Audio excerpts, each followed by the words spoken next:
Alright, ladies and gentlemen, we have finally arrived to the third and final chapter of the Guardians of the Galaxy trilogy. I recently have seen the first two movies. This review is gonna come out before I review Volume 2, so the order is gonna get a little junky, but that is not new to this channel. This has happened many times. It's weird, my schedule sometimes. But other than that, we've finally done it. We are now talking about Guardians of the Galaxy Volume 3.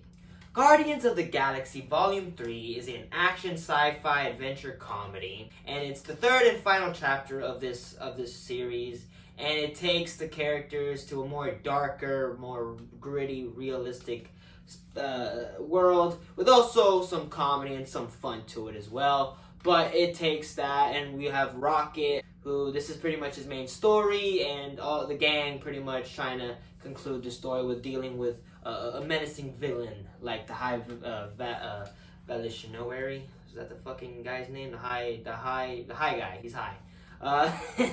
Anyways, the movie, it's amazing. I love this film. This is it. This is the final. This ends this group of misfits in the most perfect way it could have gone. I truly am happy. Of course, the film is written and directed by James Gunn, known for, of course, Guardians of the Galaxy Volume 2, and the Suicide Squad. And James Gunn, you can tell the man has love for these characters, and it shows. It really shows the love and passion that he has for the characters. And this is one of the movies I was looking forward to, but also a little worried because of just the state that we're in with the Marvel movies. It's been a little rocky lately. But I'm glad that this movie was just amazing, and you could tell that this has love and effort to it, and it was amazing. I loved it. Very little to no flaws with this one.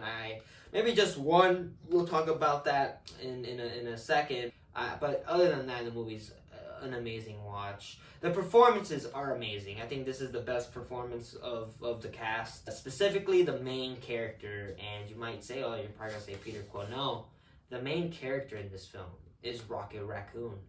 He's been the main character for the last 3 movies, and I say it with a grain that I'm just happy. I thought Bradley Cooper played Rocket Raccoon amazing. Of course, Rocket in this movie, not to spoil, because they don't. I can't really say much about what happens to Rocket because it's spoiler heavy. It's like they didn't reveal it in the trailer, so I can't say much. All I'm saying is that all I'm gonna say is Rocket is just amazing in this movie. Bradley Cooper is just great, a great voice actor, and just has love for this character, and just the performance. Specifically Bradley Cooper's performance as this character is just really good. But I think Sean Gunn, funny enough, Sean Gunn voices young Rocket, and I think, I was gonna say, oh man, Bradley Cooper, but also Sean Gunn as young Rocket. The tale of just the backstory is so dark. Damn, it made me cry. The story of how Rocket became who he is a tragic tale, and it's dark. It's one of the darkest things I've seen in Marvel. And it's just so sad, and it brought a tear to my eye. Sean Gunn played young Rocket, and he did a fucking amazing job with a single moment that was just so heart-wrenching, I swear.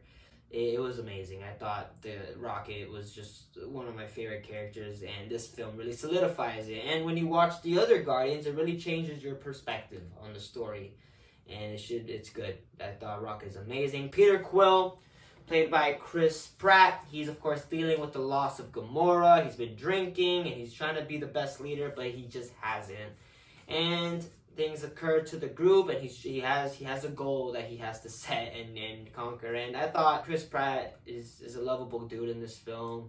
It's definitely, he definitely goes back to what we love about Peter Quill. He's not that idiot. He's not much of an idiot in this movie than what we're used to. I feel like we went back to the first one with this character, and I thought it was great. I thought Peter Quill, Chris Pratt is awesome. The main villain is the High Revolutionary. I think that's his name. I don't know, I can't say his name. Played by the guy from Suicide Squad, and he has this goal of wanting to make the perfect society, but the perfect society is hard, and he's trying to do it. He's the reason why Rocket's what he is, and he's a menacing villain. I thought the villain was amazing. I think this is one of the best villains out there in Marvel. Definitely one of the best of what we're getting. And he's just a menace who's terrifying at times, where it's like, fuck, man, this guy's horrible. He's not a villain. This is the thing, man. I'm glad we have a villain that's not, like, the last villains of late are very, like, you can relate to them and shit like that. I'm glad that this villain is just truly a menace and does not care. He will kill you. And I'm glad that we got that. And the performance is amazing. Of course, the other characters, Drax, the Destroyer, played by Dave Bautista, which is probably his last movie as Drax. And he's there. He's part of the group. Has a great relationship with Mantis. And we see the softer side of Drax a little. And I thought he was awesome. I thought Dave Bautista's amazing as Drax. I thought he's just another great character in this movie with a great end to his character.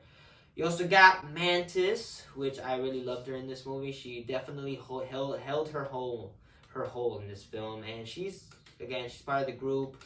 She's telekinesis. She can do a lot of things, and just has this this just loving relationship with Drax, and it's awesome. I thought Mantis is great. She's always been good in these movies, and I thought she's great in this movie. Nebula, played by Karen Gillan, of course. Nebula really shined in those Avengers movies, specifically Endgame. She's amazing in Endgame. And in this movie, she's amazing as well. Nebula is a character that grew on me. First, she was like, oh man, or whatever character, but now she's really growing on me, and I really love Nebula, and she's a really cool character. And Karen Gillan played her very well. Groot, played by Vin Diesel, again comes along with the paycheck, man. All you gotta say is 3 words, and he's older. He's an older Groot, definitely. Yeah, he's there. He's Groot. He's just awesome. Who doesn't love Groot? Who doesn't love him? Gamora, played by Zoe Saldana. This is a different Gamora, of course. She's the one from 2014. Different, just a different variation. And she doesn't have that love towards Peter Quill, and it's funny. And she's different. She's a Ravager, and she's cool. I thought Gamora was great. Zoe Saldana played this version of Gamora very well. This different version of Gamora that we're not used to. And it's crazy that she goes from the Gamora that we know and love from Infinity War to this Gamora, which is completely a different version. It's great. I thought Zoe played it very well. Very different performance. Also got other characters. Adam Warlock, played by Adam Poulter, or Will Poulter. And he's the gold man. He's a gold man who's super powerful. He can get shit done, but a little bit of an idiot. And that's the thing that a lot of people didn't like, is that he's not the smartest character in the movie. But they explain it though. But if you're an Adam Warlock fan, you might not be happy with this portrayal. But they could grow on me. He can grow on me, and he's fine in the movie. But he's a character that's just such a dummy. But he's not. I like him though. He's cool. You also got the dog Cosmo, who's just just has this interesting plot point where he's trying to do. It's funny. And Sean Gunn plays Kraglin, one of the Ravengers who now uses Yondu's arrow, and just right now is trying to help Nowhere in this place. And yeah, Sean Gunn again. It's crazy how he's good in the movie as Kraglin, but it's just him voicing. I didn't know he voiced Young Rocket. I searched that up not long ago, and it's like, wow. And it's just, he did such an amazing performance. My God, if he really did all that, good for him. My God. We also got the characters, the animals. Lyle, she's best friends with Rocket. She's cute. Teefs is such a cute character. And you got this girl, the lamb, called Floor. And it's just it's so cute to a point, but it's so emotional because you could tell this is just not gonna go well. It's like a train wreck, yo. It's, oh man, I'm loving these characters, but it's gonna end in a fucking train wreck. And it's one of the most heartbreaking things of this year. It really broke my heart and cried. It was really hard to watch, and for a Marvel film, it was interesting. Performances are great. The direction by Gunn is amazing as usual. He knows these characters. He loves these characters. And the style of James Gunn is just blooming, and it's amazing. The writing is great. The dialogue is good. This film has his first F word in a Marvel movie. It's crazy how it took this long, But it was, I heard when they, first off, when it happened, the whole crowd went freaking nuts. So like, oh my god, that's crazy, because that's something that just never happens in an MCU movie. I mean, it's happened with Wolverine and the PG-13 movies, but that's just different. And yeah, I thought the writing was really good, the characters and the love, and just a really beautiful close to the characters. The chemistry is great. The cast is just amazing. Everybody works well together. They hate each other at times, but they love each other, and it's an actual team where it's realistic on how they portray it, and it's amazing. The cinematography is great, the shots and the action scenes, the specific action scene that's quite possibly one of my favorites of the MCU is amazing. The visual effects, ladies and gentlemen, let's clap. Let's clap. The visual effects are awesome. Not a single bad visual effect that I can notice. That's great. I'm so happy that the visual effects in this movie are actually amazing. I'm not used to that. It's been a while for the MCU, but the visual effects are actually truly awesome in this movie. The music choices are great. The music is, of course, by, what's this guy? John Murphy, the guy who's worked on with James Gunn with Suicide Squad. The music score is amazing. The score really helps with the emotional parts of the movie, and it's great.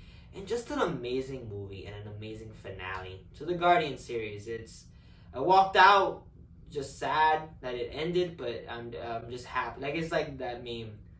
Sad that it ended, but I'm just glad for the ride, and it's just amazing. Love this movie, and for my thoughts, I'm gonna give it a 5 out of 5 stars. I don't got much flaws with this movie. I really don't. Down to just the Adam Warlock character, but I didn't hate it as much because I'm not that big of a fan. But if I could look at the Adam Warlock fans and be like, oh my god, that was terrible choicing. But other than that, there's not much flaws I can give to this movie. I mean, just a really fun movie and just an amazing end to this series. And yeah, those are my thoughts for James Gunn's Guardians of the Galaxy Volume 3. And before I head out, I want to announce that I'm planning to start a podcast, which you may be wondering, well, you already have started a podcast. What the fuck are you talking about, Josue? You fucking liar. Sorry. No, it's a podcast going to be called the Double Feature Podcast, in which we take 2 movies or more and talk about them in spoiler heavy. Of course, I'm going to talk about those movies in the channel, but I'm go more in depth and actually talk about them as a whole, and just talk about movies and the games and everything, life, whatever comes into conversation. So that should be coming soon. So yeah, those are my thoughts for the review, and I'll see you guys in the next review, guys. Bye.